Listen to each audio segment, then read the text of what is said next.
Welcome back to another episode of DIY Money. DIY money. What's shaking, A? Howard? Not much. Just got back from Kings Island. We How were was just that? talking about. Yeah, you're adrenaline junkie. Yes, it was honestly amazing. The best ride. Well, actually, I do have one qualm with Kings Island. Qualm? Qualm? You've been hanging around Daniel too long. Does he say qualm? Daniel says all the European weird phrases. Is that European these I days? don't. Who says qualm? Me. Okay, fair enough. All right, whatever. One issue. Okay, here it is. Are you a park sprinter, like the last ride of the day? Because Park I'm that sprinter? person. Yes, we got off the Diamondback. It was like 9:50. Park closes at 10. And I looked at Caroline and I was like, all right, buddy, we got to make it. And we sprinted like the entire park. I was so winded. Like, we probably ran like half a mile, it felt like. We get to like the entrance to the, I don't know what it's called, but the spinning one, that's like the swings, but like massive, super tall. Yeah. Okay, we get in line for that one. We're about to enter the line, and this maintenance guy is like, hey, I'm so sorry. This ride's actually closed for the drone show. Are you kidding? But we had run like the entire park, so that's my only qualm. But then we got on the baby swings, and it was a good end to the day. We watched the fireworks while we were on the little swings, which is honestly, that's a fire ride. But that was my weekend. Very nice. But I'm here, and I've had my coffee. I'm ready to rock. You're ready to rock. That's What's new with you? fantastic. Oh, just another weekend. 2 more days wedding, till freedom? No, know. tomorrow is freedom. Tomorrow, my wife finishes her PA school final exam. It's like her board's exam. It's called the PANCE. It's a really weird name, but they PANTS? PANCES. That makes way more sense. So she'll take that, and then we will be done. She'll have to wait like 5 days, which is going to be excruciating for her. But then we'll get that, and we'll be good to go, and we're going to the beach, and life is good. So we got to love it. But this is very important. We are on our last episode of our Big Beautiful series, so we need to break down kind of the thing that we see, Allie, I think, the most confusion on when it comes to the Big Beautiful Bill, at least when it comes to financial things, that people do not understand is what in the world is happening with Social Security and how it is being taxed. And I think it'd be really helpful if you could just break down for a little bit how Social Security is taxed now, and then we can go into kind of some of the new rules. Yeah. Well, I hate the way Social Security is taxed because it makes my job very confusing. But right now, the way Social Security works, and we explain this quite a bit, is people think you're either taxed at 0, 50, or 85%, and that's not the way that this works. Social Security is taxed on kind of a sliding scale, and that scale slides based on the amount of income you have outside of Social Security. And so, for example, if you're only receiving Social Security, let's say I get $50,000 from Social Security, I have 0 taxes, because I don't hit the threshold for them to start taxing my Social Security income. Now, let's say I have $50,000 of Social Security income, but I have my 401k account, which is now an IRA, and I'm required to take distributions from it. So I get, let's say, another $50,000 in required distributions from that account. Well, now the $50,000 of required distributions makes it where some of my Social Security is taxable.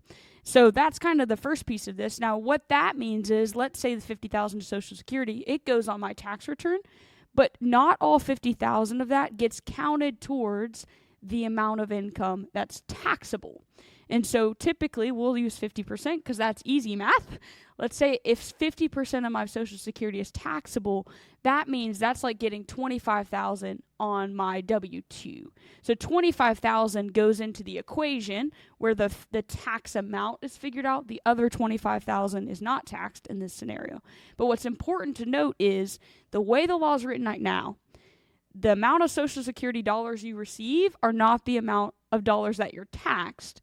That's determined by what I get outside of Social Security. So it's kind of complicated, but it makes kind of this weird equation. And it's not a 0, 50, 85%, which I think is a common misnomer. Is that the right word? Is that a European word? Yeah, no, that's a common not a misnomer. Qualm. The qualm we have with Social Security. But rather, it can be anywhere between those numbers. Okay. Yeah. Now, that makes a lot of sense. And I know some of you out there are listening to this episode right now and you're going, Social Security, like this is the most boring thing in the world. Why are we talking about this? Well, there's a lot of people out there that don't understand how this is changing and how this works with the new Big Beautiful Bill. It is changing quite a bit. to a degree, but it's not eliminating. So right now, people on the internet, people that got a Social Security email, there's a lot of things floating out there right now that are saying there's no tax on Social Security. Like, it's gone after the big, beautiful bill. And I think some of that is during Trump's run for office, one of the big things that he talked about was eliminating Social Security. So I think a lot of people just realize that the bill that he proposed passed, and so they take that to mean, oh, well, Social Security's gone. Yeah. And that's just not the case. Yeah, so the tax has not gone on Social Security. What they have done, just like what we talked about on the last episode, is they've implemented another deduction. So a deduction, again, go back to the last episode where we were talking about coupons and tips. Allie did a great job breaking down what those are. And the analogy we used is when you get the deduction, it's like getting a discount. You're getting you're gonna have a coupon that's coming off of your meal, right? But a credit is when you are getting a gift card that can pay for it. It's paying for some of the liability that you have, right? But we're talking about a deduction from a Social Security standpoint. So what it does not do, it doesn't take the sliding scale and throw it out the window and say there's no sliding scale, it's zero now. The sliding scale is still in place, but the calculation for the amount of income you have changes because now you have a standard deduction. Everybody in America has a standard deduction. Some people itemize, very few do, but we have this standard deduction. I think the number now is $31,500. Correct me if I'm wrong, for joint filers, $15,750 for non-joint filers. And that is the standard deduction that whatever income level you have from the different sources gets subtracted from it, and then that's like the coupon that everyone gets. Everyone gets that coupon, right? Then elderly folks that are over the age of 65, right? Correct? 65, have a additional one before this big, beautiful bill. So they have an additional discount that they basically got. It was about $1,600. Correct me if I say anything wrong here. You're killing it right now. $1,600 was the initial deduction. $2,000 if you're not married. Exactly. $2,000 if you're not married. So if you are a joint filer and you're both over the age of 65, do the math, that's $3,200. If you're a single filer that does not married, you get $2,000 of a senior deduction. Okay, now some people are calling this the senior bonus. You get an additional deduction, an additional coupon that is going to reduce your amount of income if you're over the age of 65, and that is $6,000 per person per year. That adds on to that already existing senior deduction. Yep. So it was $1,600, now $7,600. Was $2,000 if you're unmarried, now $8,000. So it just bumped up that coupon for seniors. Right. That's exactly right. So this is a really big deal because now you're having that additional amount that's subtracted from your income.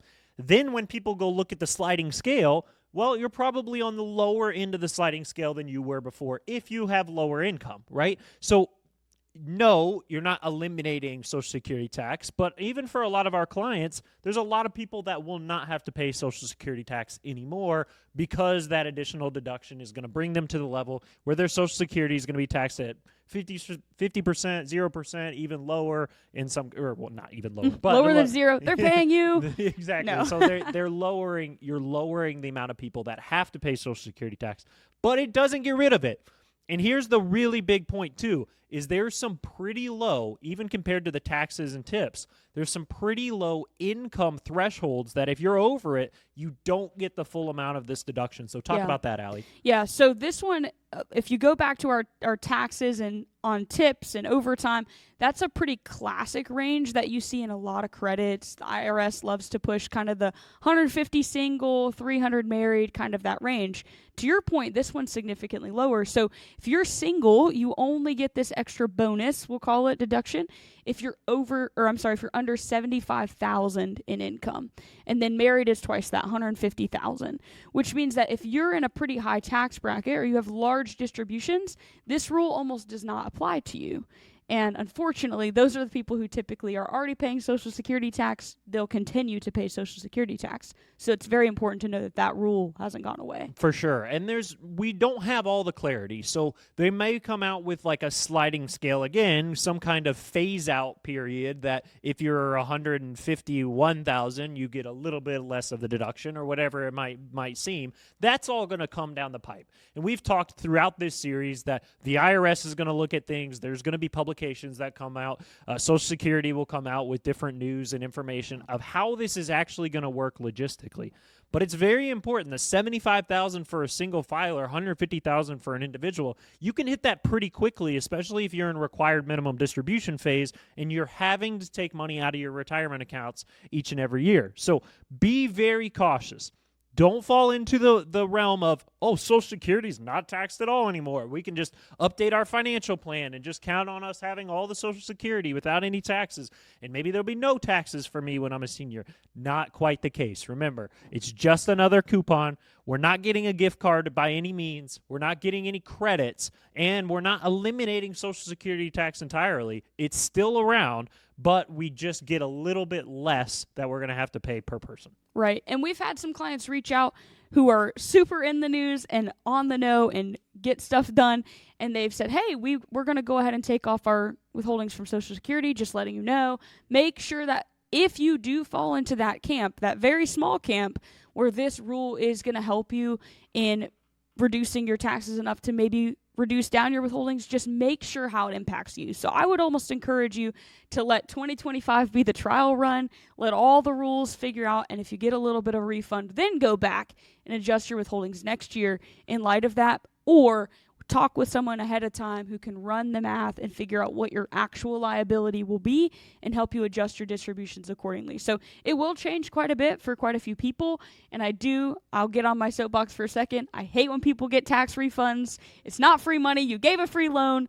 Make sure you get your withholdings corrected so that you're not giving too much to the government for them to hand it right back to you. But I wouldn't do it too quickly because exactly to your point, Logan, I expect that there will be more that comes out on this rule in the implementation that might adjust some of those numbers again.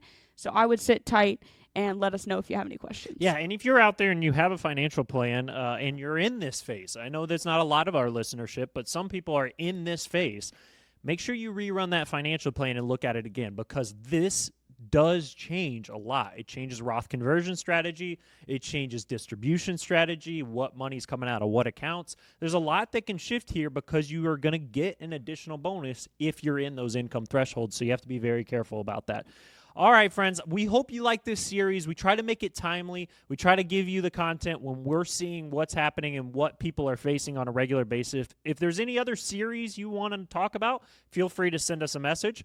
I did not say at all our sponsorship, but Jewel Financial is sponsor of this podcast, and we just really want to get your questions. That's what makes the show the show. So send those questions in, podcast@DIYmoney.org. That's podcast@DIYmoney.org. If we use it on the show, you get a $25 Amazon gift card. The secret to wealth, friends, is really very simple. Live on less than you make, invest the rest. Do so for a very long time. Make it a great one.